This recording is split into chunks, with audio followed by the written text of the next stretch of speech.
தூயாவியாரின் பெயராலே.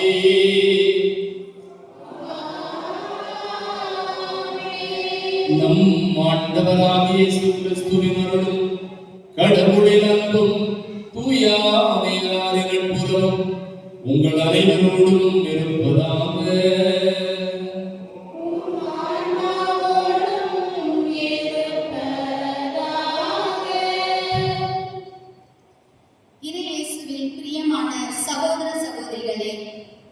நான்காவது நவநாளை சிறப்பிக்க வருகை தந்துள்ள அருட்பணியாளர்களையும் இறைமக்கள் உங்கள் அனைவரையும் இன்றைய வழிபாடுகளை சிறப்பிக்க வருகை தந்துள்ள புனித பியோ, தமிழான் அன்பிய குடும்பங்கள் மற்றும் தாட்டான்பட்டி இறைமக்கள் சார்பாக கரம் குவித்து வரவேற்கிறோம்.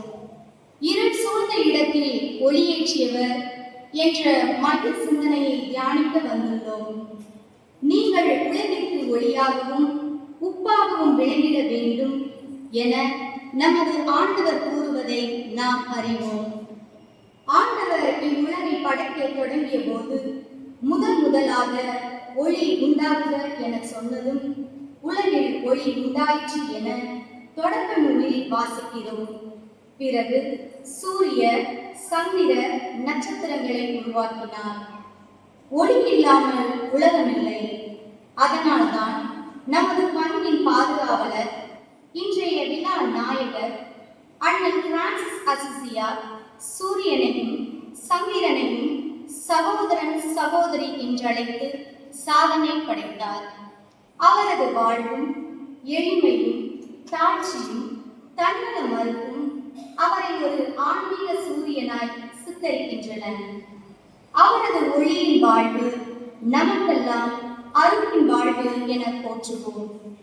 இருளை பழிப்பதை விட ஒளியை ஆராதிப்பதே உண்மையான ஆன்மீகம் என பிரான்சிஸ் அசிசியார் உறக்கச் சொல்லி வாழ்ந்து காட்டியவர். அவரது வழிகளையும் விழுமியங்களையும் நாம் முன்னிறுத்தி ஒளியின் மக்களாக வாழ இத்திருப்பலியில் ஜெபிப்போம். புனிதரின் அன்பை பகிர்வோம். இன்றைய தினம் 4வது திருப்பலியை, நவநாள் திருப்பலியை நமக்கு நடத்தி கொடுக்க வந்திருக்கும் நம்முடைய கருத்த பிள்ளையுடைய பங்கு தந்தை அருட்தந்தை ஜெரன் ராஜா அவர்களை முதல் திரியை ஏற்ற அன்போடு அழைக்கிறோம். புனித பியோ அன்பியத்தின் செயலாளர் திரு இருதயராஜ் அவர்களை 2வது திரியை ஏற்ற அன்போடு அழைக்கிறோம். புனித தமிழான் அன்பிய இறைமக்கள் சார்பாக அதன் தலைவர் திரு அகஸ்டின் அவர்களை 3வது திரியை ஏற்று அன்போடு அழைக்கிறோம். தாட்டான்பட்டி இறைமக்கள் சார்பாக திரு சிமியோன் அவர்களை 4வது திரியை ஏற்று அன்போடு அழைக்கிறோம். நன்றி.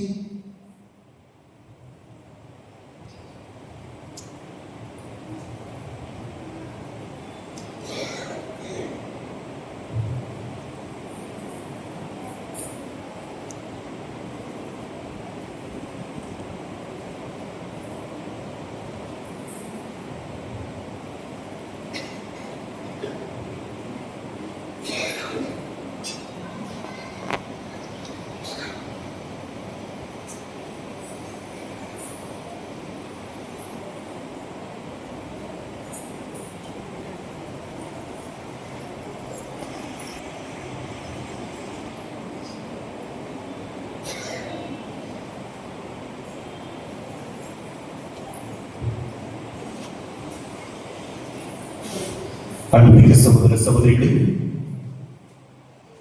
இந்த 4ஆம் நாள் நம் நாள் திருப்பலியானது சிறுராஜ் இறுதிய மேலே இவர்களின் குடும்பத்திற்கு இறைவன் செய்த சகல நன்மைகளுக்கு நன்றியாகவும், இன்று பிறந்த நாளை காணும் மேரி அவர்களுக்கு இறைவன் நல்ல உடலுள்ள சுகத்தை கொடுக்கும்படியாகவும், மேலும் அவர்கள் செய்கின்ற இறைப்படியை சிறக்கவும் இந்த பணியை ஒப்புக் கொடுத்து அருளாச வேண்டுகின்றார்கள். மேலும் நாளிலே பிறந்த நாளை காணும் குழந்தை ஹேனா ஹேக்லின் நல்ல சுகத்துடன் இறைவன் வளரவும், அவர்களது பெற்றோர் ஆண்ட்ரூஸ் நேவிஸ் குடும்பத்திற்கு இறைவன் செய்வரும் அனைத்து நன்மைகளுக்கு நன்றியாகும் பணியை ஒப்புக் கொடுக்கின்றார்கள். மேலும் இன்று நாளில் இறைவனில் மறித்த ஆசிரியர் சவுந்தரராஜன் அவருடைய 13ஆம் ஆண்டு நினைவு நாளில் அவர்களின் ஆண் நிலைப்பாட்சிக்காக, மேலும் லில்லி புஷ்பம் என்று பால்ராஜ் ஆகியோரின் ஆண்மை ஏற்பாட்சிக்காக இந்த பலியை ஒப்புக் கொடுக்கின்றார்கள். இந்த கருத்துக்களோடு நம்ம ஊர்களுடைய தனிப்பட்ட கருத்துக்களையும் நினைவு கூறுவோம். இறைவன் வேண்டி தொடர்ந்து இந்த திருப்பலியில் மன்றாடுவோம். இந்த திருப்பலியை தகுந்தத்தில் ஒப்புக் கொடுக்க தடையாய் உள்ள நம்முடைய குற்றங்கள், குறிகள், பாவங்கள் பலவீனங்களை ஏற்றுக்கொள்வோம். இறைவனுடைய மன்னிப்பையும் இரக்கத்தையும் நாடுவோம். இறைவனிடமும்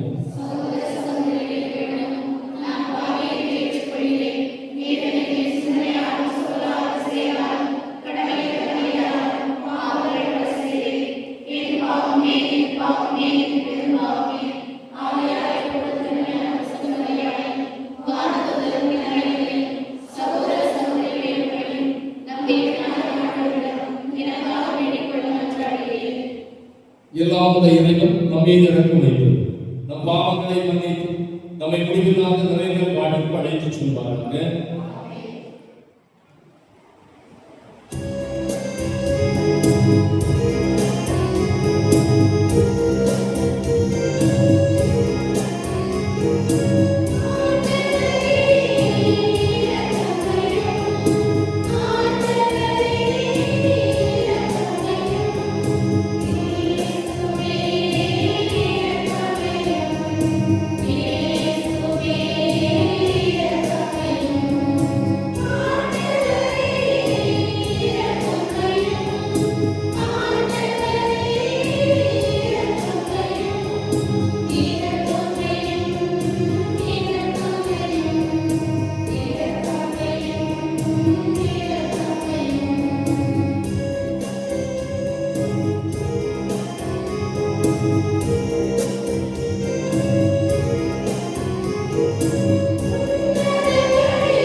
மன்றாடுவோமாக. உலகின் மொழியே இறைவா, உம் வார்த்தையால் நம்பிக்கையாளரின் இதயங்களில் ஒளிர்விக்கின்றேன். இவ்வுலகிலும் திருமகனுடைய உடனிருப்பின் அடையாளங்களாக நாங்களும் திகழும் பொருள் அவர் வாக்களித்ததை போன்ற எங்கள் உள்ளங்களை புதுப்பித்து புனித பிரான்சிஸ் அசிசியாரின் வல்லமையான பரிந்துரையால் இறையொளியை நோக்கி நாங்கள் வழிநடத்தப்பட அருள் புரியும்.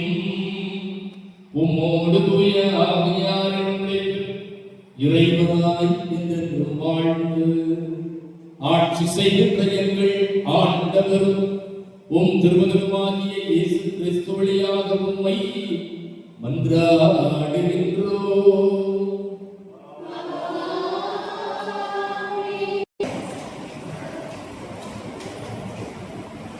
இன்றைய முதல் வாசகமானது தானியேல் நூலிலிருந்து வாசிக்கப்படுகின்றது. நம் ஆண்டவர் ஆட்சி உரிமையுடன் மாட்சியோடு அரசாள்வதை மிக தெளிவாக இவ்வாசகம் எடுத்துரைக்கின்றது. ஆட்சியும் மாட்சியும் அவருக்குரியன, அவரது ஆட்சிக்கு முடிவே இராது என கூறும் இந்த வாசகத்தை கேட்போம்.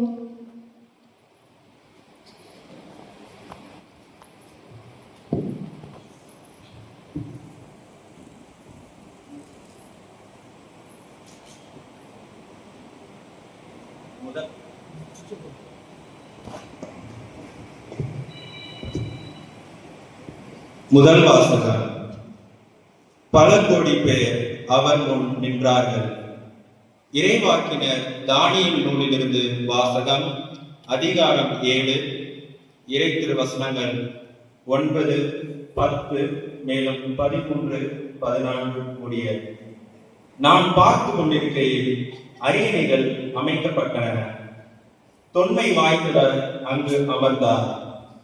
அவருடைய ஆடை வெண்பனி போலவும் அவரது தலைமுடி தூய பஞ்சு போலவும் இருந்தன.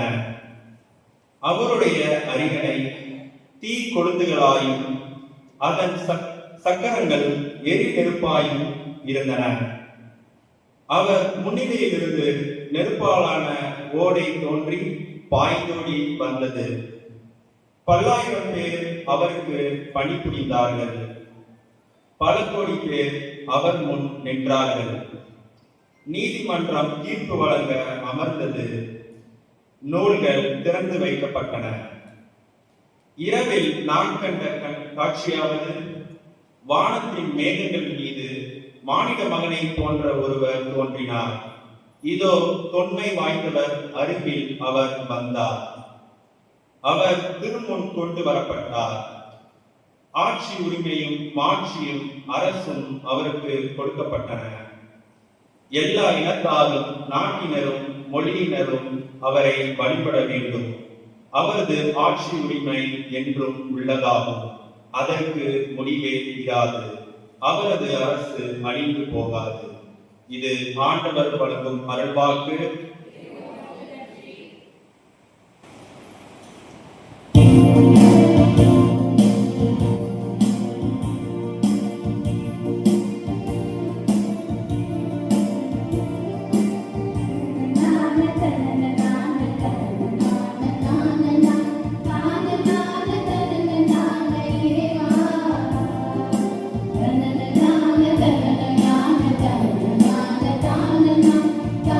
Na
ஆண்டவர்களோடு இருப்பாராக.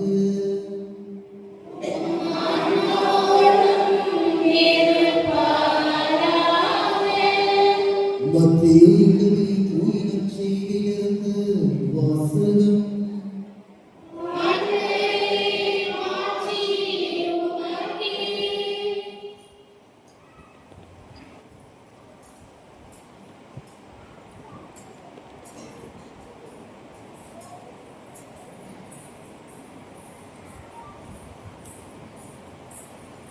மத்தேயு நற்செய்தி 7:5 இறை வார்த்தைகள் 13 முதல் 14 முடிய.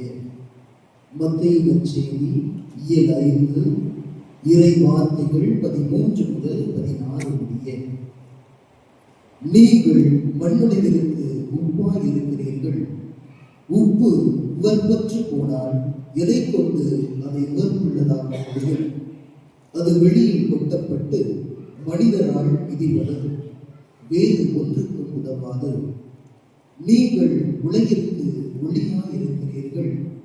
மலைமேல் இருக்கும் நகர் மறைவாய் இருக்க முடியாது. எவரும் விளக்கை ஏற்றி மரக்காலுக்குள் வைப்பதில்லை, மாறாக விளக்கு தண்டின் மீதே வைப்பர். அப்பொழுதுதான் அது வீட்டில் உள்ள அனைவருக்கும் ஒளி தரும். இவ்வாறே உங்கள் ஒளி மனிதர் ஒளிர்வர். அப்பொழுது அவர்கள் உங்கள் நற்செயல்களைக் கண்டு உங்கள் விண்ணக தந்தையை போற்றிப் புகழ்வார்கள். ஆண்டவரின் அருள்வாக்கு.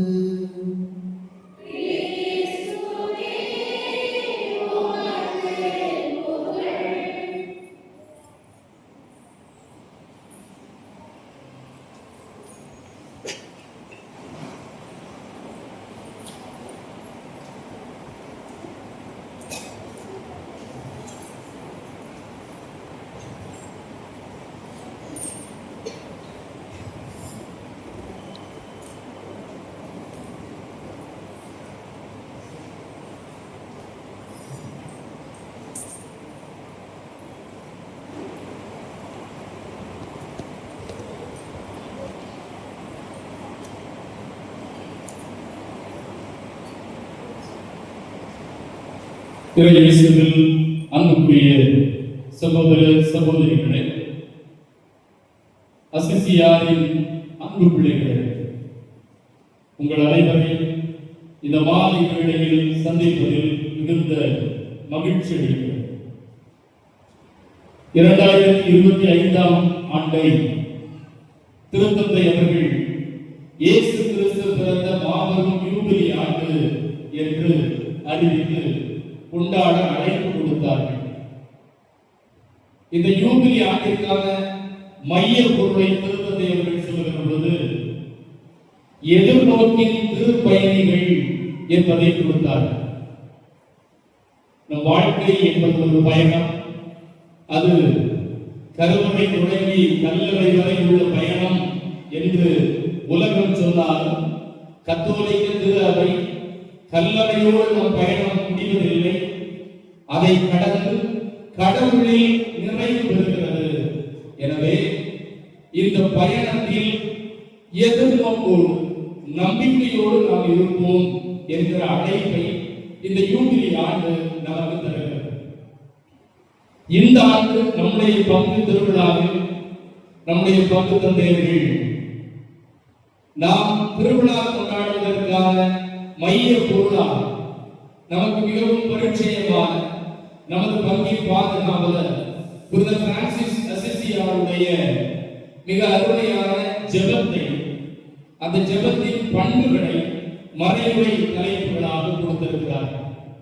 அந்த வகையில் இன்று இருள் சூழ்ந்த இடத்தில் ஒளி ஏற்றியவர் புனித பிரான்சிஸ் அசிசியார் என்பதை நாம் தியானிக்கிறோம்.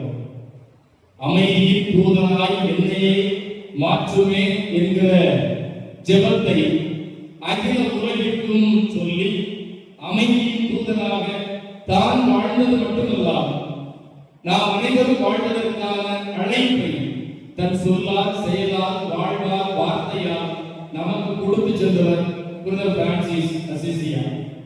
இன்று அந்த அசிசியாரின் வழியில் அக இருள் அகற்றவும், இறை ஒளி ஏற்றவும் இறை வார்த்தை நம்மை அழைக்கிறது. ஒளி கிறிஸ்தவம் மட்டுமல்ல, எல்லா சமயங்களிலும் கடவுளின் உடனிருப்பை, பிரசன்னத்தை நமக்கு உணர்த்துகிறது. நாம் எப்படி மெழுகுதிரி ஏற்றி வைத்திருக்கிறோமோ அதே போல எல்லா சமய வழிபாடுகளிலும் ஆண்டவருடைய பிரசன்னத்தை அடையாளப்படுத்துவதாக ஒளி அமைகிறது. அதனால்தான் தொடக்க நூலில் பார்க்கிறோம், கடவுள் 7 நாள் உலக படைப்பில் முதல் படைப்பாக, படைப்பின் தொடக்கமாக இருள் சூழ்ந்த இடத்தில் ஒளி உண்டாகுக என்று சொன்னார். எனவே கடவுள் ஒளியை முதலில் படைத்து அந்த ஒளியில் இருந்து மற்ற அனைத்து படைப்புகளையும் தொடர்கிறார். நீங்கள் எரிகிற முச்சடியில் மோயிசனுக்கு கடவுள் காட்சி கொடுத்ததாக இருக்கலாம், அல்லது பெந்தேகோஸ்தே திருவிழாவில் அன்னை மரியாவின் மீதும் அப்போஸ்தலர்கள் மீதும் அக்கினி நாவாய் ஆவியானவர் இறங்கி வந்ததாக இருக்கலாம், அல்லது 40 ஆண்டுகால விடுதலை பயணத்தில் பாலும் தேர்வுபடுகிற கானான் தேசத்திற்கு இஸ்ரேல் மக்கள் மோசேயின் தலைமையில் வழிநடத்தப்படுகிற பொழுது அங்கே நெருப்பு தூணாய் முன்னின்று பயணித்ததாக இருக்கலாம். எல்லா இடங்களிலும் கடவுள் தன்னை ஒளியில் வெளிப்படுத்துகிறார். அந்த ஒளியில் நாமும் வாழ அழைப்பு கொடுக்கிறார். இன்னைக்கு நற்செய்தியில இயேசு மலைப்பொழியில் மானுட சமூகம் கற்றுக்கொள்ள வேண்டிய பாடங்களை, விழுமியங்களை சொல்லுகிற பொழுது 2 உருவகங்களை சொல்லி அதை போல நீங்கள் வாழுங்கள் என்று அழைப்பு கொடுக்கிறார். ஒன்று உப்பு, மற்றொன்று ஒளி. இது நாம் ஒளியை குறித்து தியானிக்கிறோம். ஒளியினுடைய பண்புகள் பல உண்டு. 3 பண்புகளை நாம் எடுத்துக் கொள்வோம். அந்த 3 பண்புகளும் அசிசியாரின் வாழ்வில் இருந்தது, நம்முடைய வாழ்விலும் இருக்கின்ற அழைப்பை தருகிறது என்பதை புரிந்து கொள்வோம். இந்த உலகத்துல எல்லா பொருட்களும் இந்த பூமியின் ஈர்ப்பு விசைக்கு கட்டுப்பட்டது. எந்த பொருளை மேல் தூக்கி போட்டாலும் அந்த பொருள் என்ன செய்யும்? கீழ் நோக்கி வரும். மரத்திலிருந்து பழம் மேலே செல்லாமல் ஏன் காம்பிலிருந்து விடுபட்டவுடன் கீழ் நோக்கி வருகிறது என்பதை உணர்கிற பொழுதுதான் புவியீர்ப்பு விசை அங்கு கண்டுபிடிக்கப்படுகிறது. எல்லா பொருளுமே புவியீர்ப்பு விசைக்கு கட்டுப்பட்டது. நீங்க இதை தூக்கி மேல போட்டா கீழே வரும், தண்ணி தூக்கி மேல ஊத்துனீங்கன்னா கீழே வரும், ஒரு பந்து தூக்கி மேல போட்டா கீழே வரும். எல்லாமே மேல் தூக்கி எறிந்தால் என்ன செய்யும்? இந்த புவியை நோக்கி தான். ஆனால் புவியீர்ப்பு விசை கட்டுப்படாத ஒன்றே ஒன்று, ஐம்பூதங்களில் ஒன்றே ஒன்று, நெருப்பு. நீங்க மெழுகுதிரி பிடிச்சிருக்கிறீங்க, அதனுடைய தீ ஜுவாலை எதை நோக்கி எரியும்? மேல் நோக்கி. ஒருவேளை அதே மெழுகுதிரியை நீங்கள் தலைகீழாக பிடித்தால் கூட அந்த நெருப்பு எப்படிதான் எரியும்? மேல் நோக்கி தான். புவியீர்ப்பு விசைக்கு கட்டுப்பட்டு அந்த நெருப்பு என்ன செய்யாது? கீழ் நோக்கி செல்லாது. எனவே இந்த உலகத்தில் புவியீர்ப்பு விசைக்கு கட்டுப்படாத ஒன்றே ஒன்று, புவியீர்ப்பு விசையை எதிர்த்து செயலாற்றுகிற ஒன்றே ஒன்று, ஒளி, நெருப்பு. இந்த உலகத்தில் நாமும் இந்த மண்ணின் ஈர்ப்புக்கும் மண்ணின் தீமைகளின் ஈர்ப்பிற்கும் எதிராக விண்ணை நோக்கி உயர வேண்டும் என்கிற அழைப்பை ஒளி நமக்கு கற்றுத்தருகிறது. பெரிய பணக்கார அசிசியாருடைய வாழ்க்கை உங்கள் அனைவருக்கும் தெரிந்தது. அவ்வளவு பெரிய பணக்கார குடும்பத்தில் இந்த உலக இன்பம் நமக்கு வேண்டுமா, உலக ஆசாபாசங்கள் வேண்டுமா என்று உலகத்தின் ஈர்ப்பில் அசிசியார் செல்லவில்லை. தந்தை கண்டிக்கின்ற பொழுது கூட, நீ எனக்கு மகனாக இருக்கிற அருகதை உனக்கு இல்லை, நீ என் சொத்துக்களை எல்லாம் ஏழை எளியவர்களுக்கு கொடுக்கிறாய், அது என் மகன் இருக்கிற அருகதையிலிருந்து உன்னை தடுக்கிறது. அப்பா சொன்னாலும் கூட ஆணையை விட்டுவிட்டு கூட சொல்வேன், ஆனால் ஆண்டவரின் பண்புகளை விட்டுவிட்டு செல்ல மாட்டேன் என்று சொல்லி நிர்வாணமாய் அசிசியார் வீதியில் இறங்கி சென்றார். இந்த உலகம் பல நிலைகளில் நம்மை எதிர் மனநிலையோடு இழுக்கும். ஆனால் ஒளியை போல நாம் மேல் நோக்கி, விண்ணோக்கி, இறை நோக்கி செல்ல வேண்டும் என்பதை முதல் பாடமாக ஒளியும் அசிசியாரும் நமக்கு கற்றுத் தருகிறார். இரண்டாவது, ஒளி இருளை அகற்றுகிறது. இன்றைக்கு திருப்பலி முன்னுரையில ஒளியை படிப்பதை விட, இருளை படிப்பதை விட ஒளியை ஆராதிப்போம் என்று அசிசியார் வாழ்ந்தார் என்று வாசித்தார். அதே ஜப்பான் நாட்டில் சொல்லப்படுகிற ஒரு பழமொழி, இருளை படிப்பதை விட ஒளியை ஏற்றுவது நல்லது. ஏன் இந்த உலகம் இப்படி இருக்கிறது, ஏன் எனது குடும்பம் இப்படி இருக்கிறது, ஏன் இந்த சமூகம் இப்படி இருக்கிறது என்று உலகத்தில் இருள் சூழ்ந்த சக்திகளை குறித்து விமர்சனங்கள் செய்து கொண்டே இருப்பதை விட, என்னால் இந்த இருளில் ஒரு சிறு ஒளியை ஏற்ற முடியுமா என்று நாம் முயற்சிக்க வேண்டும். ஒளி அப்படித்தான் செய்கிறது. அங்கே அந்த இடத்தில் எவ்வளவு இருள் இருந்தாலும் அதை அகற்றுகிறது, அந்த இடத்தை பிரகாசமாய் மாற்றுகிறது.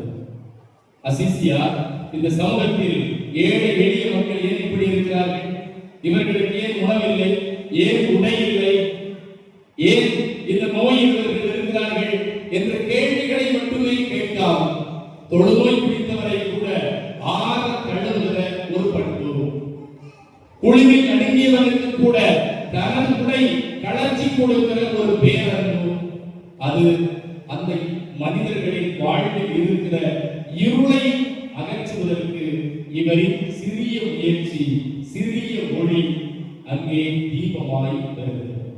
நாமும் நம்முடைய வாழ்வில் இருளை குறித்து பழித்துரைப்பதையும் விமர்சனம் செய்வதையும் விட்டுவிட்டு அசிசியாரின் வழியில் ஒளியாய் செல்ல வேண்டும். மூன்றாவது, இந்த உலகத்தில் ஐம்பூதங்களும் புவியீர்ப்பு விசைக்கு கட்டுப்பட்டால் ஒளி என்பது மட்டும் கட்டுப்படவில்லை என்று சொன்னேன். அதே போல இந்த உலகத்தில் அனைத்தையும் நம்மால் கரைப்படுத்த முடியும். We can pollute anything, எல்லாத்தையும் கரைப்படுத்த முடியும். ஆனால் நம்மால் நெருப்பை கரைப்படுத்த முடியாது.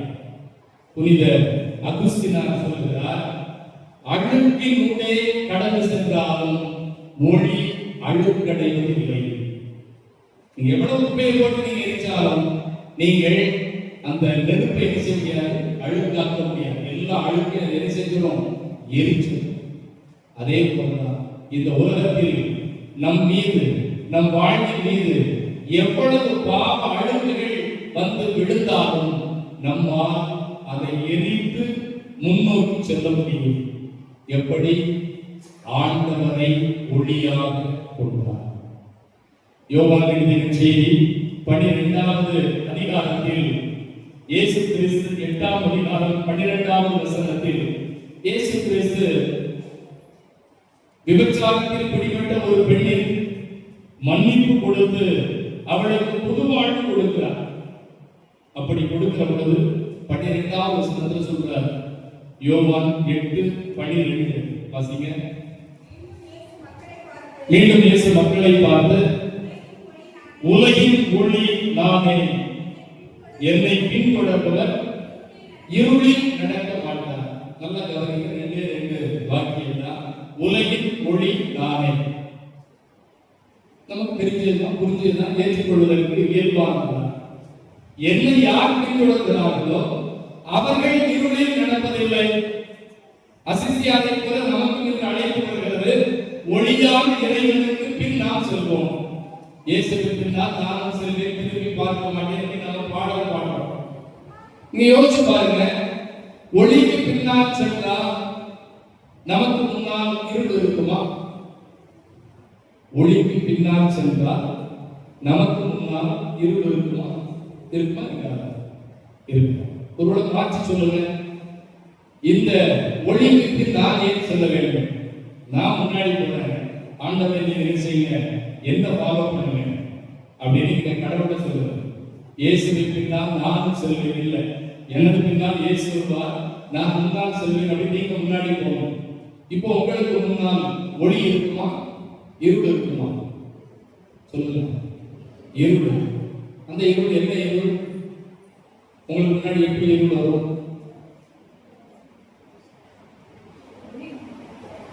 ஒளிக்கு பின்னால் நீங்கள் சென்றால் உங்களுக்கு முன்னால் ஒளி இருக்கும். ஒளிக்கு முன்னால் நீங்கள் சென்றால் உங்களுக்கு முன்னாடி என்ன இருக்கும்? இருள் இருக்கும். அந்த இருள் எப்படி வரும் கேட்கிறேன். உங்களுடைய நிழல். யாருடைய நிழல்? நம்முடைய நிழல். பல நேரங்களில் நம்முடைய வாழ்க்கை பாதையில் யாரோ இருள் கொடுத்து நம்மை தடுக்கி விட வைத்து விடுவார்கள் என்று நினைக்கிறோம். இல்லை இல்லை, இந்த சொந்த காசுல சூனி வைக்கிறது சொல்றாங்க. நீங்க கடவுளுக்கு பின்னால் சொல்லாமல் எல்லாம் தெரிந்தவர்களைப் போல கடவுளுக்கு முன்னால் செல்ல வேண்டும் என்று நினைத்தால், கடவுளை, ஒளியை, இறை அருளை உங்களுக்கு பின்னால் கொண்டு போய் வைத்தால் அடுத்தவர்கள் இருளில் நீங்கள் விட வேண்டாம். உங்கள் நிழலே உங்களுக்கு இருளாய் மாறி போகும். அதனாலதான் அசிஸ்தியார் நினைக்கிறார், அது அப்பாவா இருந்தாலும் சரி, அம்மாவா இருந்தாலும் சரி, பாரம்பரிய சொத்தாக இருந்தாலும் சரி, படிப்பாக இருந்தாலும் சரி, அல்லது தான் விரும்பி ஆசைப்பட்ட ஒரு போர் வீரன் என்கிற நிலையாக இருந்தாலும் சரி, எல்லாம் இயேசு என்கிற ஒளிக்கு பின்னால் செல்லட்டும் என்று நினைத்தார். அதனால்தான் அவர் முன்னால் ஒளி இருந்தது, நாமும் அந்த ஒளியில் பயணிக்க வேண்டும். இறுதியாக இறைவாக்கினர் எசாயா 58வது அதிகாரம் 7, 9, 10 இந்த 3 வசனங்கள்ல அசிசியாரின் வழியிலும் இறை ஒளியிலும் நாம் மனதில் கொள்ள வேண்டும். எப்பொழுது நம்முடைய வாழ்வும் ஒளியாகும்? ஆண்டவர் சொல்கிறார், நானே உலகின் ஒளி. இது வந்து கடவுள் நமக்கு தருகிற blessing, ஆசீர்வாதம். விவிலியத்தில் எங்கெல்லாம் ஆசீர்வாதம் இருக்கிறதோ, where there is a blessing there is a God. விவிலியத்தில் எங்கெல்லாம் ஆசீர்வாதம் இருக்கிறதோ அங்கெல்லாம் ஒரு அழைப்பும் இருக்கிறது. அந்த அழைப்பிற்கு நீங்கள் கொடுக்கிற பதிலை பொறுத்துத்தான் அந்த ஆசீர்வாதம் உங்களுக்கு கிடைக்கும். நானே உலகின் ஒளி. இயேசு எப்ப நம்ம வாழ்க்கையில் ஒளியா இருப்பார்? அவர் சொல்கிறார், நீங்கள் இந்த மண்ணுலகிற்கு ஒளியா இருக்கிறீர்கள். உங்கள்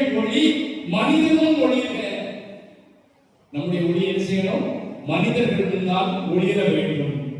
அப்பதான் உங்களுடைய செயல்களை பார்த்து உங்கள் விண்ணக தந்தையை போற்றி புகழ்வார்கள். நம்ம சொல்றோம் பிள்ளைங்களை பேர் சொல்றதுக்கு பிள்ளை வேணும் அப்படின்னு. பேர் சொல்றதுக்கு பிள்ளை வேணும்னா நம்ம பேர் சொல்றதுக்கு இல்ல. இந்த சமூகத்தில் நம் தலைமுறைகளை பார்க்கும் பொழுது இன்னார் மகன் இன்னார் மகள் என்று சொல்லி அவருடைய செயல்களை வைத்து பெற்றெடுத்த நமக்கு பெருமை சேர வேண்டும். அதான் மகன் தந்தை காற்றும் கடமை. நாம் எல்லோரும் கடவுளை விண்ணக தந்தை என்று சொல்வோம் என்றால் நாம் எல்லோருடைய கடமை தந்தை காட்டுகிற கடமை என்ன? நமது செயல்கள் மூலம் கடவுள் வாழ்த்த பெற வேண்டும். செயல்கள் எப்படி இருக்க வேண்டும்? எஸ்ஐயா 58ஆம் அதிகாரம் 7வது வசனம், பசித்தோருக்கு உணவு, தங்க இடமில்லா வறியோருக்கு உங்கள் இல்லத்திற்கு அழைத்து வருவதும், உடையற்றோரை காணும் போது அவர்களுக்கு உடுக்க கொடுக்கிற பொழுதும் நீங்கள் என்ன செய்கிறீர்கள்? கடவுளின் பிள்ளைகளாக இருக்கிறீர்கள். இதே விஷயத்தை தான் நீங்கள் பரலோகம் செல்ல வேண்டும் என்றால் அதற்கான விதிமுறைகள் என்ன, அளவுகோல் என்ன அப்படின்னு மக்கள் 25ஆம் அதிகாரத்தில் இயேசு சொல்கிற போது சொல்கிறார், நான் தாகத்தோடு இருந்தேன், எனக்கு குடிக்க தண்ணீர் கொடுத்தீர்கள். நான் பசியாக இருந்தேன், உண்ண உணவு கொடுத்தீர்கள். நான் ஆடையின்றி இருந்தேன், உடுக்க உடை கொடுத்தீர்கள். தனிமையில், நோயில், சிறையில் இருந்தேன், உங்கள் உடலுறுப்பை கொடுத்து என்னை பார்த்துக் கொண்டீர்கள். எல்லாத்தையும் எங்க வாங்க? பரலோகத்துக்கு வாங்க, பக்கத்துல வாங்க அப்படின்னு சொல்லுவாங்க. எஸ்ஐயா சொல்கிறார், பசித்தோருக்கு உணவும், இடமற்றோருக்கு இடமும், உடையற்றோருக்கு உடையும் கொடுக்கிற பொழுது 9ஆம் வசனம் வாசிங்க. அப்போது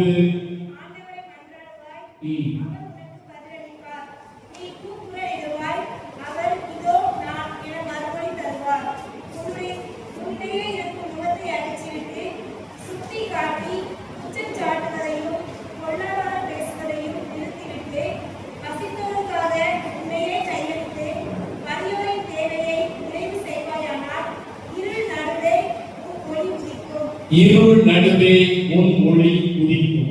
எப்ப தெரியுமா?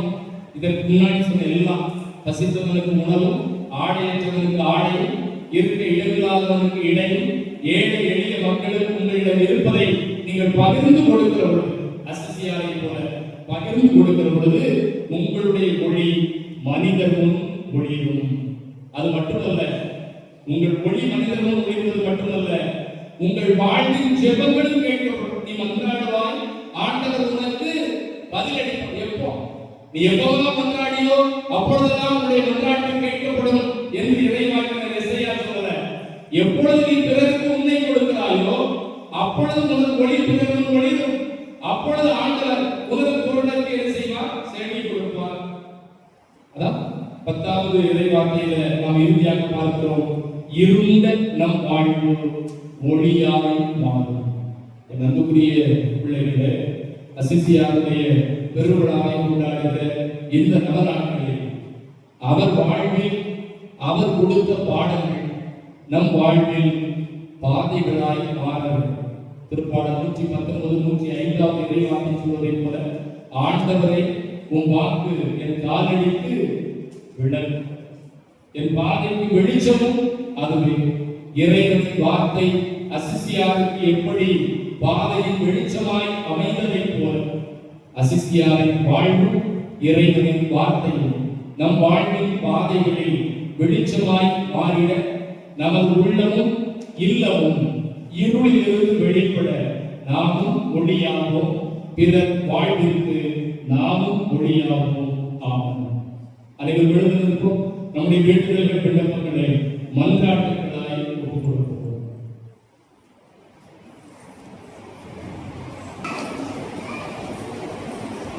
எங்களுக்கு எல்லாமுமான இறைவா, எங்களுக்கு எங்களது திருத்தந்தை, ஆயர்கள், அருட்பணியாளர்கள், துறவற சபையினர் அனைவரும் உமது திராட்சை தோட்டத்தில் உமக்காக உழைத்திட உம்மால் அழைக்கப்பட்டவர்கள். அவர்களது அழைப்புக்கேற்ற ஞானத்தையும் அருளையும் வழங்கிட உம்மை மன்றாடுகிறோம்.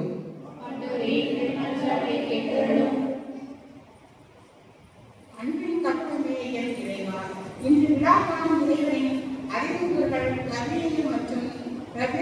எங்கள் பரிந்துரையால் உமது தேவைகளை நீ நிறைவு செய்ய வேண்டி இறைவா உண்மை மன்றாடுகிறோம். கருணை கடலே எம் இறைவா, இன்றைய வழிபாடுகளை சிறப்பிக்கின்ற புனித பியோ, புனித தமியான், அன்பிய குடும்பங்கள், தாட்டான்பட்டி கிளை பங்கு இறைமக்கள் யாவரையும் நிறைவாக ஆசீர்வதித்திட வேண்டி இறைவா உம்மை மன்றாடுகிறோம். எங்கள் வாழ்வும் எங்கள் வளமும் மங்காத தமிழென்று சங்கே முழங்கு என பாவேந்தர் போற்றிய தமிழக மக்களை எல்லா நலன்களாலும் நிரப்பிட வேண்டி இறைவா உம்மை மன்றாடுகின்றோம். நம்முடைய தனிப்பட்ட விண்ணப்பங்களுக்காக அமைதியாக ஜெபிப்போம். தாயும் தந்தையுமான இறைவா, மனித வாழ்வு பல்வேறு தேவைகளுக்கு உட்பட்டிருக்கிறது. எங்கள் தேவைகளை எல்லாம் உம் திருப்பாதம் நம்பிக்கையோடு எடுத்து வைத்தோம். இவை அனைத்தையும் ஆசீர்வாதங்களாக தந்திட வேண்டும் என்று எங்கள் ஆண்டவர் மீட்பர் இரட்சகருமான இயேசு கிறிஸ்து வழியாக உம்மை மன்றாடுகின்றோம்.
சகோதர சகோதரிகளே, என்னுடைய புனிதமான திருவாரிகளை எல்லாம் தந்தையாக இறைவனுக்கு ஏற்றதாகும்படி மன்றாடுங்கள்.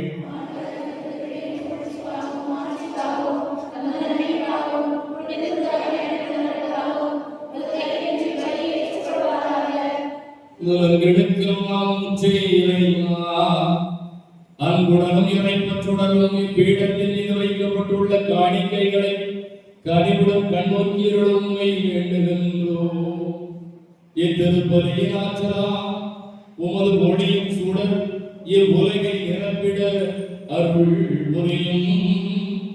எங்கள் ஆண்டவராகிய இயேசு கிறிஸ்து வழியாக உம்மை மன்றாடுகின்றோம்.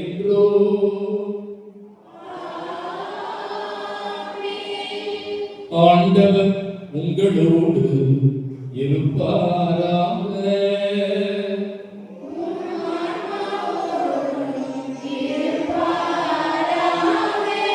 இதயங்களை மேலே எழுப்புங்கள்.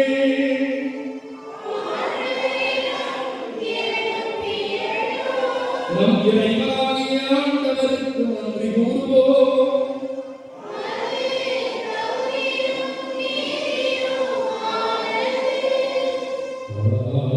தகவலே தூயவரான தந்தை என்றும் உள்ள எல்லாம் அல்ல இறைவா, எந்நாளும் எவ்விடத்திலும் நாங்கள் உமக்கு நன்றி செலுத்துவதும் மெய்யாகவே தகுதியும் நீதியுமாகும் எங்கள் கடமையும் மீட்புக்குரிய செயலுமாகும். ஏனெனில் பகலை ஆடும் பெரும் சுடராக கதிரவனை, இரவில் ஒளிதர நிலாவையும் விண்மீன்களையும் நீர் தொடக்கத்தில் படைத்தி காலம் நிறைவுற்ற போது உலகின் ஒளியாக திகழ ஒரே திருமகனை உலகிற்கு அனுப்பினே.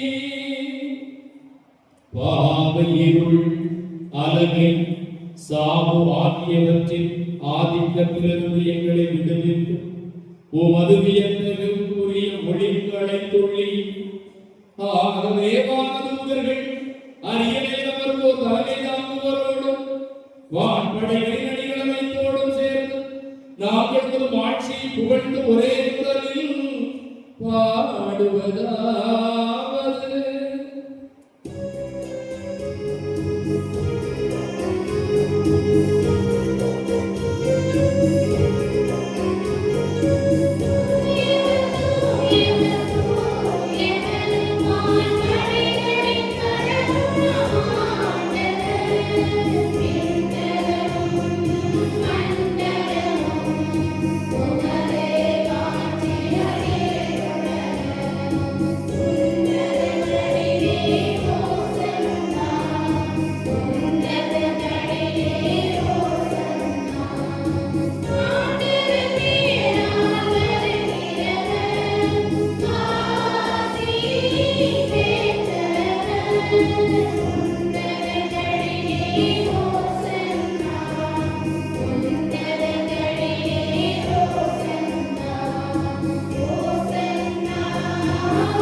ஆண்டவரே, உம்முடைய ஆவியை தூயவர் தூய்மை அனைத்திற்கும் ஊற்று.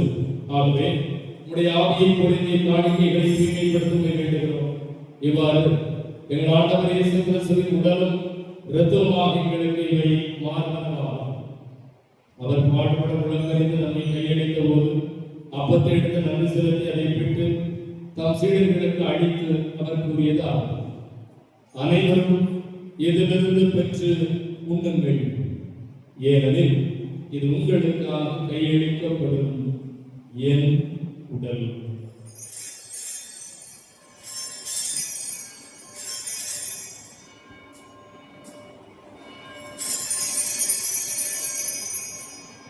அவனமே இரவு அந்திய கிண்ணத்தை விடும் மீண்டும் வந்து நன்றி கூறி தம் சீடர்களுக்கு அழைத்து அவர் கூறியதார், அனைவரும் இதிலிருந்து பெற்று பருகுங்கள், ஏனெனில் இது புதிய நிலையான உடன்படிக்கைக்குரிய என் இரத்தத்தின் கிண்ணம். இது பாவ மன்னிப்புக்கு உங்களுக்காக பலருக்காக சிந்தப்படும். இதை என் நினைவாக செய்யுங்கள்.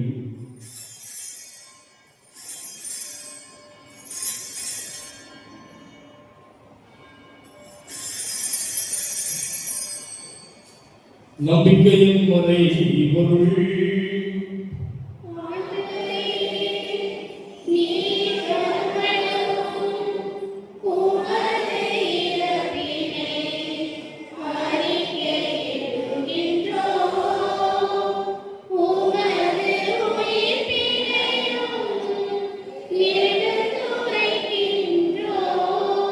ஆகவே ஆண்டவரே, நாங்கள் கிறிஸ்துவின் இறப்பை உயிர்ப்பை நினைவு கூர்ந்து வாழ்தரும் அப்பத்தை மீன்படிக்கும் கிண்ணத்தை ஒப்பு கொடுக்கிறோம்.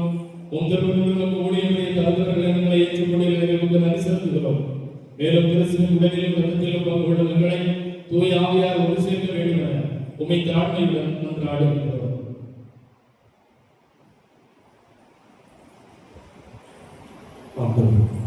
ஆண்டவரே, உலகுக்கு பரிந்துரைப்பதற்கு அவையை இணைந்து கொண்டுள்ளோம்.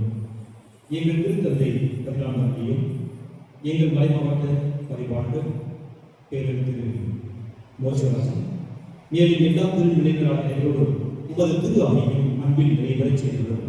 இந்த பணியை ஒப்புக் கொடுப்பவரையும் இங்கே குறிப்பிடும் மக்கள் அனைவரையும் நாம் திருப்படியை சிறப்பு செய்யக்கூடிய ஒவ்வொரு குடும்பங்களையும் நீ விரைவாக ஆசீர்வதித்து வழிநடத்தும்படியாக ஒப்புக்கொடுக்கின்றோம் என்றும் உங்களுடைய பிரசனமானது அவர் மத்தியிலிருந்து வழியாக வழிநடத்தி செல்வதாக.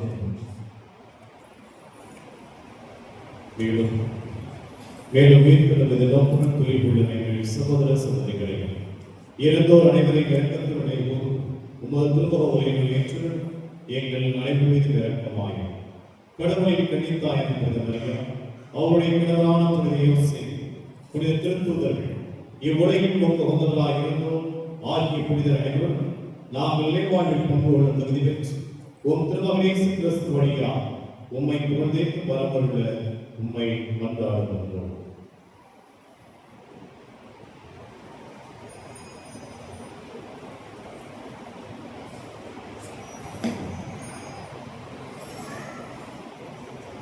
இவர் வழியாக இவரோடு இவரில் எல்லாம் வல்ல இறைவனாகிய தந்தையே தூயாவியாரின் முறையில் எல்லா புகழும் ஆட்சியும் என்றென்றும் உமக்கு உரியதே.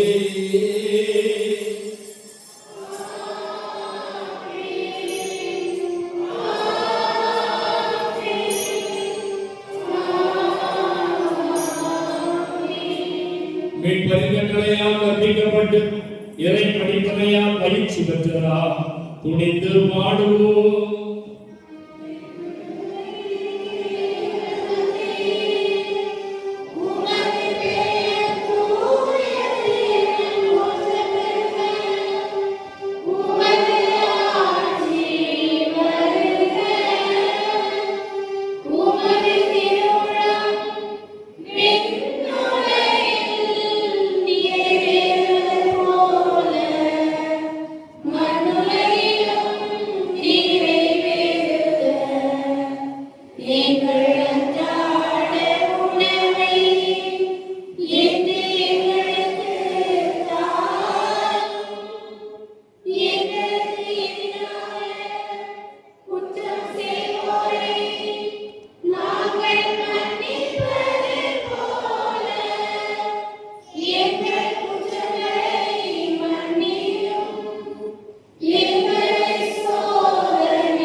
ஆண்டவரே, உலக இருளின் சக்திகளோடு சமரசம் செய்யும் தீமைகளிலிருந்து எங்களை விடுவித்து எங்கள் வாழ்நாளில் அமைதியை கருணர உம்மை மன்றாடுகின்றோம். உமது இரக்கத்தின் உதவியா நாங்கள் பாவத்திலிருந்து எப்போது விடுதலை பெற்று யாவது கலக்கமுமின்றி நலமாயிருப்போமாக. நாங்கள் நோக்கி இருக்கும் பேரின்பத்திற்காகவும் மீட்பராகிய இயேசு கிறிஸ்துவின் வருகைக்காகவும் காத்திருக்கின்றோம்.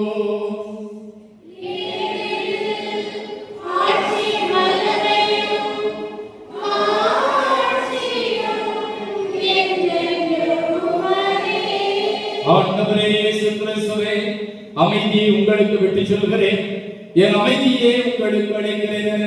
உம் திருத்தூதர்களுக்கு மொழிந்தீரே, எங்கள் பாவங்களை பாராமல் உமது திருவையின் நம்பிக்கையை கண்ணோக்கி உமது திருவுளத்திற்கு ஏற்பதற்கு அமைதி மக்கள் அளிப்பாரால் என்றென்று வாழ்ந்து ஆட்சி செய்கின்றவர் நீரே.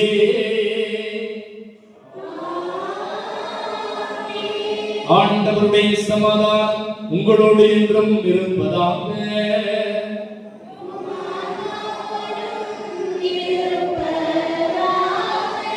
ஒளியாக வைக்கும் தருகிற சமாதானத்தை ஒருவர் மற்றவரோடு பகிர்ந்து கொள்வோம். சமாதானம்.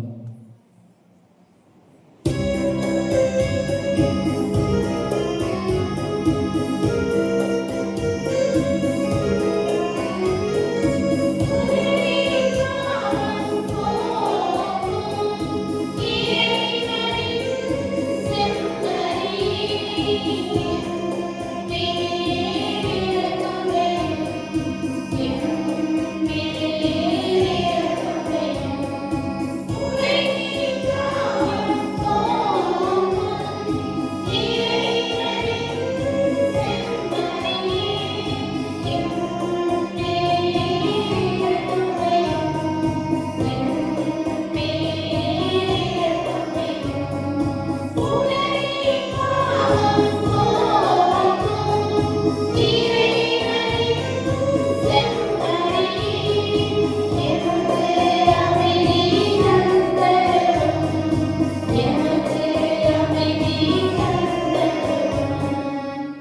இயேசுவை நான் உங்களும் இந்த திருவுடலும் திருத்தமும் என நீதி தீர்ப்புக்கும் தண்டனைக்கும் உள்ளாக்காமல் முது பரிகரத்தால் என் உள்ளத்தை உடலில் காத்து மறுமணத்தாகிட இதோ இறைவனின் செம்மறி, இதோ உலகின் பாவங்களை போக்குகிறவர், ஒளியான தெய்வம், ஒளியின் பிள்ளைகளாய் வாழ அழைக்கிறார், அதற்கு தன்னை உணவாய் தருகிறார். பெற்றுக்கொள்ள வந்த நாம் எல்லோரும் பேறு பெற்றோர்.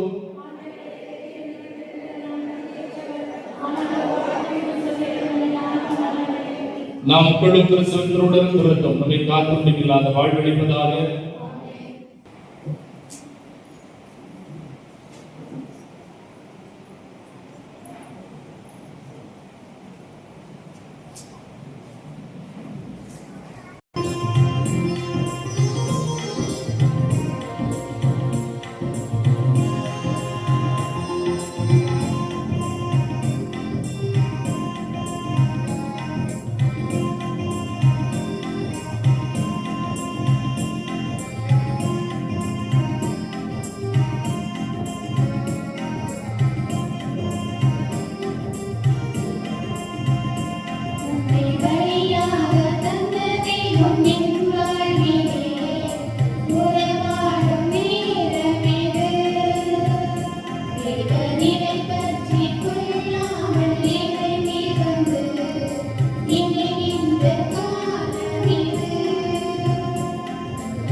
புனித பிரான்சிஸ் அசிசியாருக்கு 4ஆம் நாள் நவநாள் ஜெபம்.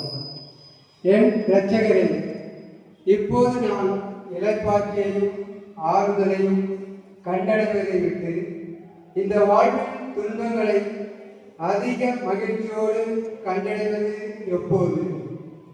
இதற்காக ஏற்பட்ட எல்லா துன்பங்களையும் என் கண்முன் வைத்து பரிசுத்த ஆவியின் ஏவலால் உமது திருவுளத்தையே போற்றி அதை நிறைவேற்றுகிறேன். ஓ என் இறைவா, என் இருதயத்தில் சாந்த குணம் உண்டாக உம்மை மன்றாடுகிறேன். நீர் இதை எனக்கு அருள்வீர் என்றும் இந்த மணி முதல் என்னை வருந்துகிற துன்பங்களுக்காக உமக்கு நான் நன்றி செலுத்துவேன் என்றும் நம்புகிறேன். ஐயோ, என் பாவங்கள் எவ்வளவோ அவ்வளவாக தவங்கள் பெருக வேண்டுமே.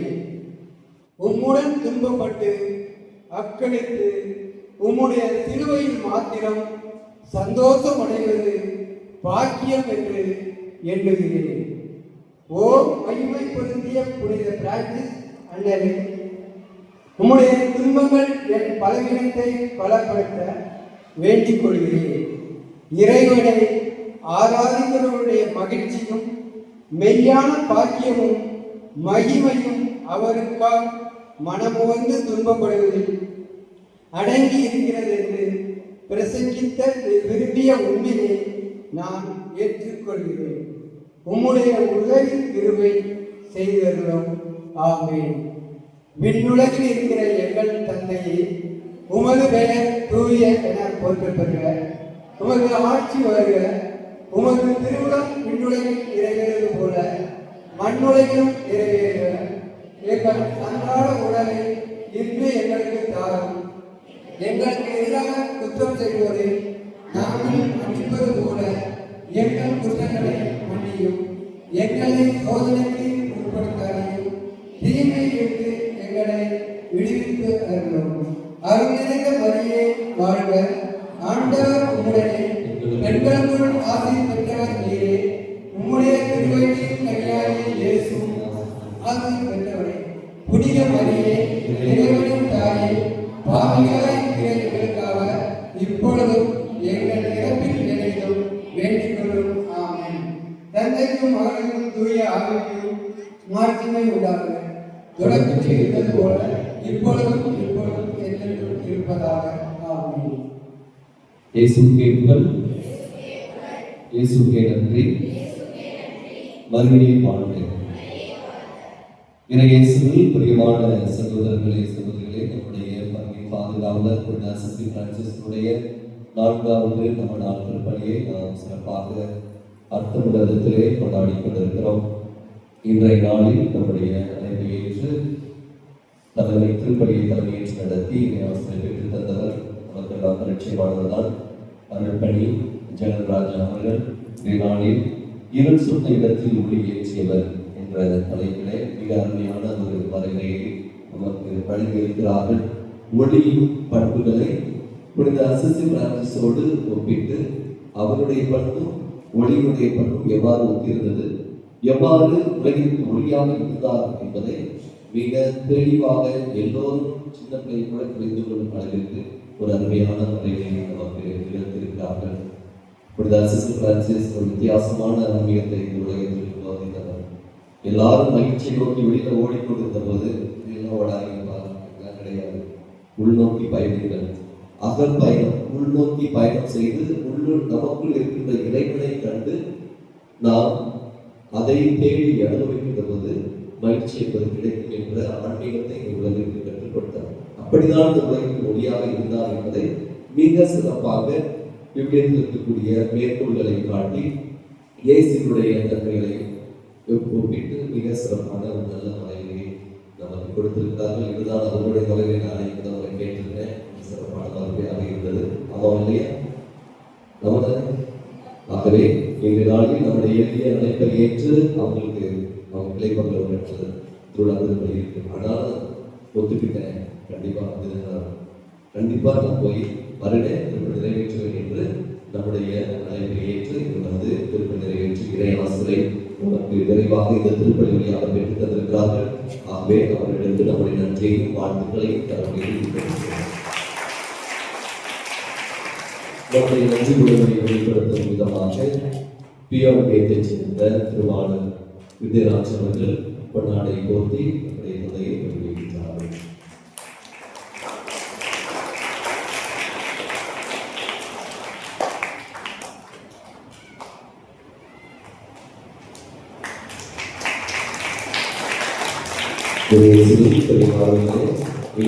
திருப்பலியை சிறப்பு செய்தவர்கள் பியோ தமிழ் மற்றும் தாடாமட்டிகளை அவர்கள் சிறப்பாக நாளை அவர்கள் செய்திருக்கிறார்கள். அடுத்த முதலத்திலே திருப்பலியை கொண்டாடுவதற்கு உதவி இருக்கின்றார்கள். இந்த திருப்பலி முடிந்த பிறகு நமக்கு இனிப்பு வழங்கிருக்கிறார். இந்த 2 அன்பையும் சேர்ந்து இன்னைக்கு நமக்கு ஒரு இனிப்பு வழங்குகிறார்கள். ஆகவே இந்த அன்பையத்தை சார்ந்த 2 அன்பையத்தை சார்ந்த இறை மக்களுக்கு நம்முடைய நன்றியையும் வாழ்த்துக்களையும் நம்முடைய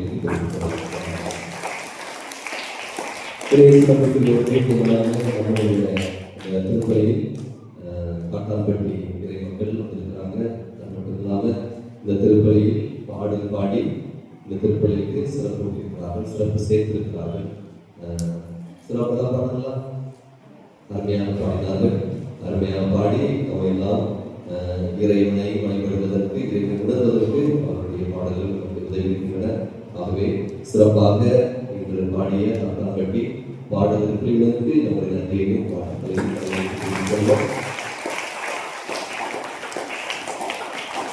சிறப்பு பாராட்டியாக அமைச்சரை அவங்க வந்து காட்டாம்பட்டி நடத்திய எல்லா நிகழ்வுகளையும் பங்கெடுத்து அவங்களுக்கு மறைக்கல்வி சொல்லிக் கொடுப்பது, பாடல் குழுவினரை வழிநடத்துவது, புது பாடல் சொல்லி கொடுப்பது. அங்கே வந்து திருப்பாடல் ஆக்சுவலில் பார்த்தீங்கன்னா திருப்பாடல் மட்டும்தான் பாடுவாங்க. அதான் அந்த கோயிலில் டியூட்டி, திருப்பாடல் மட்டும்தான் பாடுவாங்க, வேறு எதுவும் பாடுவாங்க. அன்னைக்கு வழிபாட்டுக்கு இருக்கக்கூடிய திருப்பாடலை பாடுவாங்க. அதற்கு உறுதுணையாக இருப்பது அமைச்சர்கள். ஆகவே அவர்களுக்கும் நம்ம நன்றியை வாழ்த்துக்களை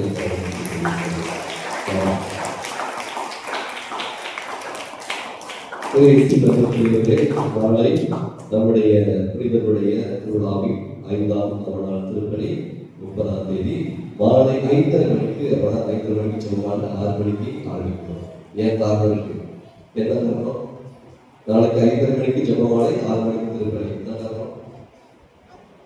முடிக்கிறீங்க, வகுப்பறைகளே முடிக்கிறீங்க. நாளைக்கு நம்முடைய அந்த பிழைப்பங்கள் இருக்கக்கூடிய பிள்ளைகளுடைய கலை நிகழ்ச்சி நடக்கும். அதனால தயவுசெய்து முன்னாடி வந்து லீவு நாட்கள் தான், அதனால கொஞ்சம் முன்னாடி வாங்க. வந்து சரியாக 6 மணிக்கு நம்ம திருப்பலியை ஆரம்பிப்போம். ஆரம்பிச்சு வேகமாக முடிச்சுட்டு அந்த பிள்ளைகள் நமக்கு கலை நிகழ்ச்சி தருவார்கள். அந்த பிழைப்பங்கள் இருக்கக்கூடிய பெற்றோர்கள் மட்டுமல்ல, நாமும் எல்லாமே நம்முடைய பிள்ளைகள் அசிஸ்தியாருடைய ஆங்கிலத்தை உணர்ந்தீங்கன்னா நீங்கள் நானும் வேறு கிடையாது. நீங்கள் என்னுடைய நீட்சி, நான் உங்களுடைய நீட்சி. எனக்கு ஒரு பாதிப்புனா உங்களுக்கு ஒரு பாதிப்பு, உங்களுக்கு ஒரு பாதிப்புனா எனக்கு ஒரு பாதிப்பு. இதுதான் அசிஸ்தியாருடைய ஆன்மீகம். ஆகவே நம்முடைய பிள்ளைகள் கிடைக்கக்கூடிய பிள்ளைகள் கிடைக்காதே, நம்முடைய பொறுப்பு பிள்ளைகள் அந்த கலை நிகழ்ச்சியை உணர்ந்திருக்கிறார்கள். ஆகவே அதை நாம் உற்சாகப்படுத்தணும். ஆகவே பங்கேற்கக்கூடிய நாம் அனைவரும் நாளைய திருப்பணியை கலந்து கொள்ள உங்களோடு கேட்டுக்கொள்கிறேன். நாளைய திருப்பணியை பங்கேற்று வழிநடத்த இருக்கிறவர்கள் அருட்பணி மனோஜ், திருச்சிலுவை சபையை சேர்ந்தவர், கண்ணையும் தந்தைவர்கள் வர இருக்கிறார்கள். நாளைய தலைப்பானது துயரம் நிறைந்த உள்ளங்களுக்கு மகிழ்ச்சியை தந்தவர் அப்படிங்கிற தலைவர்களே நாம் சிந்திக்க இருக்கின்றோம். நாளைய திருப்பணியை சிறப்பு செய்ய இருக்கின்றவர்கள் இந்த கோர்பே கிளாரா அன்பே இறை மக்கள், அவர்களோடு சேர்ந்து அகஸ்தியாபுர இறை மக்கள் சிறப்பிக்க இருக்கின்றார்கள். அன்புக்குரியவர்களே, இன்றைய மலையிலிருந்து கேள்வி எளிமையான கேள்வி, எளிமையாக இருக்கும், கேட்பவர்கள் உங்களுக்கு பதில் தெரிஞ்சிடும். கருத்தந்தையர்கள் மறைவுகளை தொடர்ந்து உடனே ஒரு செய்தி சொன்னாங்க, எனக்கு பிடிச்சிருச்சு, அதனால கேள்வி நான் மாற்றிட்டேன். தொடர்ந்து உடனே ஒரு பரிசு. நமது பயணம் குறிப்பாக கருவறையிலிருந்து கல்லறை முடிவடைகிறது. அப்படிதானே? நம்முடைய பயணமானது கருவறையை தொடங்கி கல்லறையில் முடிவடைகிறது. ஆனால் கிறிஸ்தவருடைய பயணம் தான் முடிவடைகிறது. அப்ப கிறிஸ்தவர் பயணம் எங்கே முடிவடைகிறது? கிறிஸ்தவர்களாகி நம்முடைய பயணம் எங்கே தொடங்கி எங்கே முடிவடைகிறது? புரிஞ்சாலையா? கிறிஸ்தவர்களாகி நம்முடைய பயணம் எங்கே தொடங்கி எங்கே முடிவடைகிறது? அது முதல் கேள்வி. இரண்டாவது கேள்வி அந்த மொழியினுடைய பண்பை சொன்னார்கள். அவ்வாறு சொல்கிற போது எதை மட்டும் கரைப்படுவதை, ஒளியை மட்டும் என்ன செய்யாது, எதுவும் கரைப்படுத்த முடியாது. மற்றதெல்லாம் கரைப்படும், ஒளியை மட்டும் எதுவும் கரைப்படுத்த முடியாதுன்னு சொன்னாங்க. அப்படி சொன்ன கருத்தை ஒரு புரிதல் சொன்னார். அந்த யார்? அந்த புரிதல் யார்? உலகில் இருக்க எல்லாவற்றையுமே கரைப்படுத்தி விடலாம், ஆனால் ஒளியை மட்டும் கரைப்படுத்த முடியாது என்று அந்த கருத்தை சொன்ன புரிதல் யார்? இரண்டாவது கேள்வி புரிஞ்சா? எல்லாரும் புரிஞ்சா?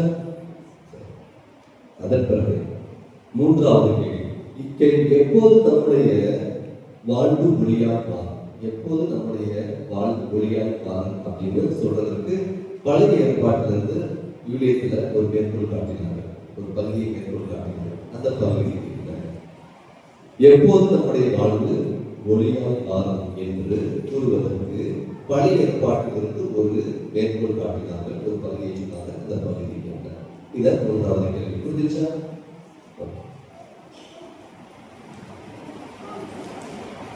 எழுதுகின்ற இத்தியாசிரியர் சொல்லுவாங்க.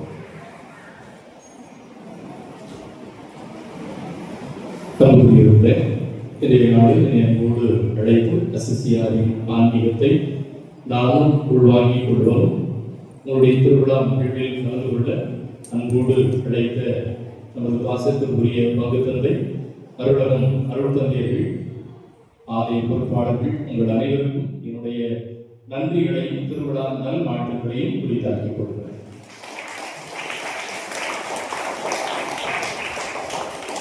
புனித அசிசி பிரான்சிஸுடைய நவநாள் ஜெபத்தை அனைவரும் முழந்தாள் குறித்து ஜெபிப்போம்.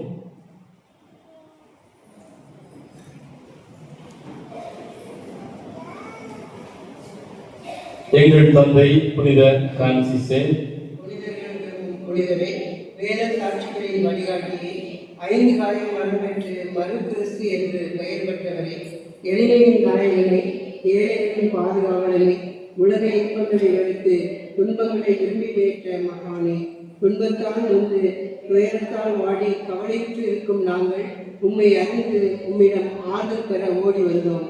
முன்பு நாங்கள் உலக இன்பத்தை நாடி தேடி ஓடினோம். அது எங்களுக்கு கிடைக்காததால் சலித்து வெறுத்து உருக்குலைந்து உம்முன் இருக்கிறோம்.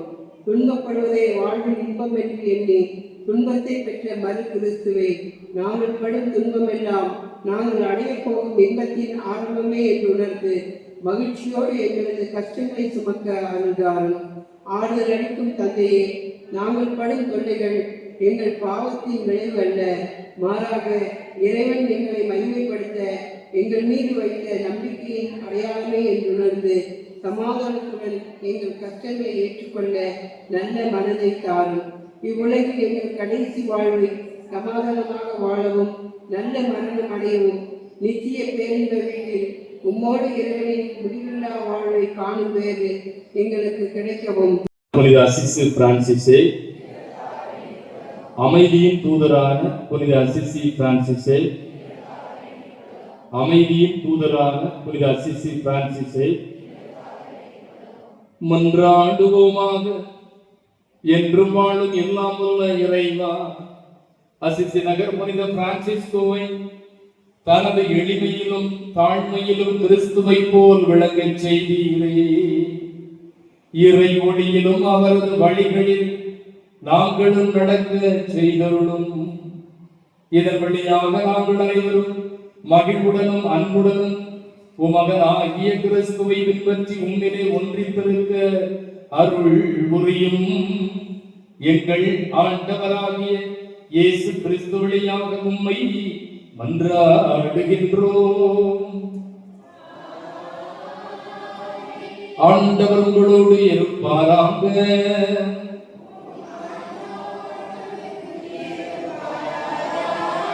எல்லாம் வல்ல இறைவன் தந்தை மகன் தூயாவியார் உங்களுக்கு ஆசி வழங்குவாராக.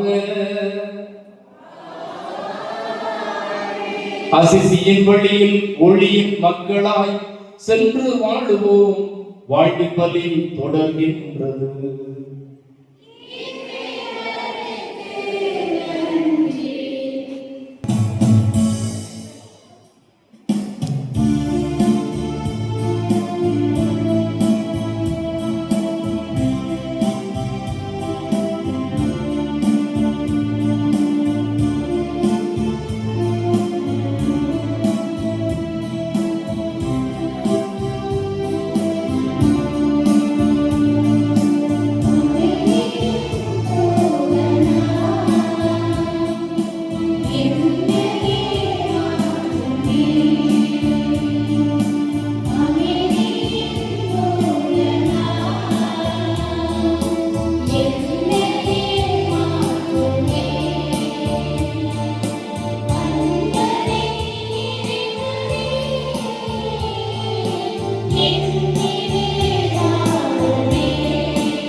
பங்கின் பாதுகாவலரான புனித அசிசி பிரான்சிஸ்குவே, எங்கள் பங்கின் பாதுகாவலரான புனித பிரான்சிஸ் அசிசியாவே, எங்களுக்காக வேண்டிக் கொள்ளும்.